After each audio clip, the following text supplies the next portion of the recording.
Eu sei o que é um leilão, obviamente, mas eu não conheço muito pouco do mercado, que o mercado pede. Por exemplo, eu não sabia que tu precisava ser um leiloeiro. Leiloeiro seria o cara que comanda o leilão? É isso?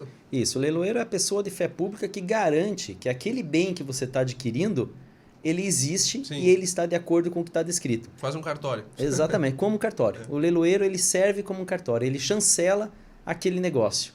Então, se porventura você comprar um celular num leilão, seja presencial ou eletrônico, Sim. e esse aparelho vir diferente, né, do que está descrito lá, Aham. você tem como pegar e acionar o leiloeiro, porque ele estava representando e ele chancelou aquilo. Então, todo leiloeiro, dependendo de cada estado, mas Santa Catarina, se não me engano, é R$ 200.000, Paraná é 300 mil, São Paulo acho que chega a ser R$ 500.000, que o leiloeiro tem que deixar depositado compulsoriamente numa conta vinculada à junta comercial do estado. Então, se porventura o comprador se sentir lesado, ele pode acionar o leiloeiro e tem aquele recurso lá compulsório justamente para cobrir esses problemas, né? Então, o leiloeiro, ele por uma situação que ele pode perder aquele dinheiro, então ele leva muito a sério e tem que levar mesmo, e ele toma muito cuidado com os comitentes que ele traz. Agora, você tem muitas empresas, principalmente no segmento online, que vendem leilão, mas não tem o leiloeiro. Porque o leiloeiro, por lei, ele não pode cobrar menos que 5%. Então, do preço final do produto. do preço de venda, do arremate do produto. Sim. Seria uma corretagem ou a tua comissão sobre o produto? É a comissão do leiloeiro. E é na lei, numa lei de 1932, Nossa. Que é a lei que define o cargo do leiloeiro. Então, o leilão não está vinculado ao Código de Defesa do Consumidor. Isso é muito interessante. O leiloeiro, na realidade, ele é uma pessoa física, individual, porém, ele responde publicamente. Exatamente. Ele tem fé pública. Isso que significa ter fé pública, então. Exatamente. Entendi. Pô, muito legal isso, cara. Não fazia nem ideia. Quase ninguém conhece, né? Quase nem ideia. tem ideia. Se alguém me falar, eu sou leiloeiro, tá bom. Eu não sei o que é isso. Não, é uma pessoa de fé pública. Ele é um cartorário. Sim. Ele tem o mesmo poder, a mesma representatividade pública do que um cartorário. É ele, né, resumidamente... É concursado? Não é concursado, mas ele é homologado pela junta comercial e todo ano ele tem que entregar todos os negativos dos documentos para poder ter o registro dele renovado anualmente. Entendi. Desculpa, Turela, eu te cortei. Não, tranquilo. Na realidade, ele é um cara que ele vai precisar... Ele seria o intermediário que vai garantir tudo que, exemplo, está descrito nas características de um determinado produto. Toda a lisura do processo. Toda a lisura do processo. Ou seja, exatamente como está sendo descrito, como está sendo ofertado, condições, sejam imagens ou descritas por escrita, tem que estarem de acordo. De acordo. E ele é o que avaliza aquilo. Ele é o que avaliza aquilo. Então, a pessoa que arrematou aquele equipamento, ela tem 2 momentos para ela questionar. Ela pode arrematar, ela ir lá olhar o equipamento, ela tem 48 horas para fazer o pagamento, então ela em 48 online, horas a partir online. Mas no presencial é porque a máquina está lá. Sim, exato. Mas eu digo que o presencial é até pior do que online. Porque no presencial, se você vai no leilão, quem conhece leilões, vai no leilão presencial, você não pode nem abrir o capô. Você não pode ligar a chave. Você olha o carro, por exemplo, se é um carro. Você não pode nem tocar nele. Porque é a regra do jogo, é a regra daquele leilão. Você está vendo ali o bem, mas você não pode ligar. Imagina, eu tô comprando um carro e vem sem motor. Exato. Eu tenho que acreditar no que o leiloeiro está falando. Isso. E aí, no caso ali, é dito. E aí o leiloeiro não tem nem laudo técnico no presencial, porque você está vendo. Isso você está comprando, então você está comprando o estado que se encontra. Caramba, então online vale muito mais a pena. E no online, como a pessoa não está presente... Ela tem o laudo técnico, tem a descrição técnica, ela tem foto, ela pode ligar, ela pode pedir vídeo. É tudo que a gente fornece. Arrematou, 48 horas, daí é passado o endereço onde está a máquina e ele vai lá para ver a máquina. Se ele chegar lá e olhar, não está igual o que estava descrito. Automaticamente todo o valor é devolvido para ele. Ele não tem custo nenhum. Que legal isso. Comissão, taxa, valor do principal, tudo é devolvido. E ele... Ok. E já aconteceu isso alguma vez com vocês? Acontece. Mas daí o que tu faz com a máquina daí? Não, a máquina não é do leilão, a máquina da concessionária. Sim. Mas aí o que eles fazem com essa máquina? Eles de novo? Não, daí tem um contrato com a concessionária, né? Nesse contrato tem todas as partes de regras ali. Sim. Se tem uma divergência ali que ele não mencionou, né, a gente corrige isso e republica o equipamento, só que mencionando esse detalhe. Arrumando essa característica. Isso, por exemplo, você olha assim o conjunto de pneu daquela máquina, né? A gente fala em pneu de carro, não liga tanto, mas de máquinas, né, de agrícola e de construção, custa muito caro, né? Um pneu ele vai custar R$12.000. Não, então, é algo que é expressivo numa máquina dessa. Aí, por dentro, está rasgado o pneu.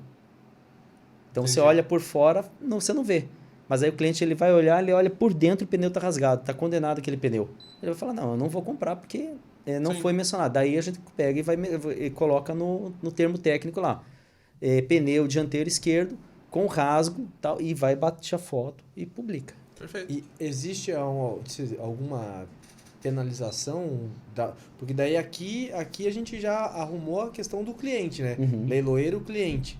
Mas em questão daí do leiloeiro e o detentor da máquina, a concessionária, ou seja, quem ela tem alguma penalidade sobre isso? Não? Aí depende do contrato que você tem com essa empresa. Né? Porque daí é um trato da empresa de leilão com o comitente que está oferecendo o bem. Né? Eu sempre digo que a maior penalidade que pode ter é o cancelamento desse contrato. Sim. O cara tinha 100% da venda concluída? Sim. Mas quem faz... Vocês aceitam só concessionárias? Ou pode ser uma pessoa física? Por exemplo, eu sou um agricultor, eu tenho minhas máquinas, eu quero vender minha máquina no leilão, por exemplo. Aí nós voltamos para aquilo que eu falei da fé pública. Sim. Né? Então, por isso que você estava falando, tem muitas empresas online que elas vendem leilão, mas não são leilão. Porque se ela tiver que pegar e pagar os 5% do leiloeiro e ainda ter o lucro dela, ela se torna inviável. Então, eles vendem leilão, mas eles não têm a figura do leiloeiro. Então, é uma oferta eletrônica transvestida de leilão. Né? Então, neste caso, essa empresa tem muitas na internet aí, tá? Para listar. Muitas até bem consolidadas e que se vendem como leilão, mas não tem leiloeiro. E aí, o que acontece? Se dá um problema desse, primeiro que o comprador não tem a segurança. Segundo, é que não tem ninguém para testar a procedência desses bens.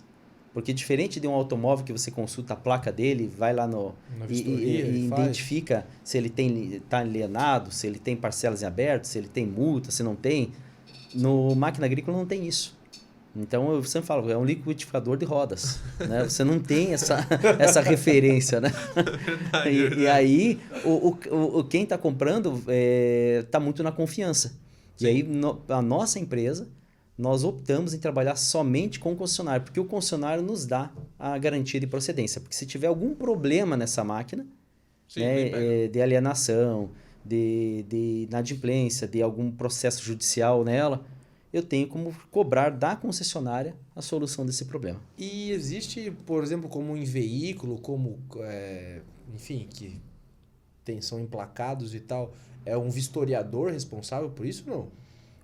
Eu tenho hoje, são 10 funcionários espalhados no Brasil que fazem um trabalho ali, muitas vezes de visitar junto com o cliente, de fazer um trabalho diferenciado. Mas na 90% dos casos, porque hoje eu recebo em média 150, 200 equipamentos por semana. Nossa, então, então quem faz o laudo e faz todo o trabalho é a concessionária. Ela monta o laudo, ela preenche tudo e nos envia para nós fazermos a comercialização. Porque quando a gente vai fazer a transação de um veículo, né, mais comum, assim, mais tradicional, que é emplacado e tal, existem as vistorias, exato, existem os vistoriadores de seguro, existem então, nas máquinas, é a própria concessionária que se torna responsável por isso. Marcos. É Marcos. Isso. Eu sempre confundo, porque meu irmão é Marcos e eu tenho Rubens. Eu sempre estou dizendo, Marcos é Rubens.